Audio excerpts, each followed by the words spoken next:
பேச்சுவார்த்தைகள் முடிவடையும் தருவாயில் இருக்கக்கூடிய விஷயங்கள் ஃபர்ஸ்ட் உண்மை. லெட்டர் லாஸ்ட் லெட்டர்ஸ் மட்டும் சொல்றீங்களா, நடுவில் நாங்கள் கண்டுபிடிச்சிக்கிறோம்? நீங்க என்ன சொன்னாலும் என் மேலேருந்து வராது. அந்த மாதிரி எதுவும் குழுவெல்லாம் கொடுக்க மாட்டீங்களா? ஆமா, எங்க மச்சம் இருக்குன்னு வந்து கேட்டு மூஞ்சில மச்சம் இருக்கு அது வரைக்கும் கேட்டாலும் அது சொல்ல மாட்டோம். ஆனா திரைமறைவில் பேச்சுவார்த்தை நடக்குது. நான் இதை எவ்வளோ நாளாக சொல்லிட்டு இருக்கேன் சார். திமுகவுடன் கூட்டணியில் இருக்கக்கூடிய கட்சிகள் எடப்பாடியோட பேசக்கூடிய செய்தி நடக்குதுன்னா, ஆமாம் நடக்குது.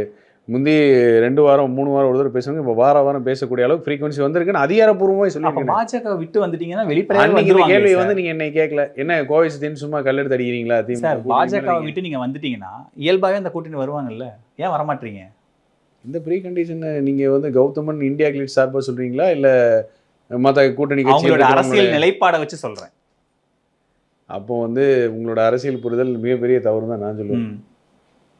எந்த இயக்கமும் அப்படி ஒரு நிலைப்பாடு எடுத்துட்டு அவர் தான் நான் வரமாட்டேன் இவர் தான் நான் வரமாட்டேன் அப்படிங்கிறதெல்லாம் நான் திரும்பவும் சொல்றேன் சார், அவர் அந்த நிலைப்பாடை எடுத்துட்டாரு சார். ஒரு வரலாறு சமீபத்திய நேர்காணல்கள் சமீபத்துல ஒரு 10 நேர்காணல் திரும்ப ஒரு வாரத்துல கொடுத்துருக்காரு சார். எல்லா நேர்காணலையும் சொல்லிட்டாரு சார், பாஜக இருக்கணும் இருக்க மாட்டேன் அப்படின்ட்டாரு சார். உங்களுக்கு திருமாவளவன் அவர்கள் வந்து அதிமுக கூட வரக்கூடாதுங்கிற ஒரு ஆசை அப்படிலாம் எனக்கு எதுவும் இல்லை சார். எனக்கு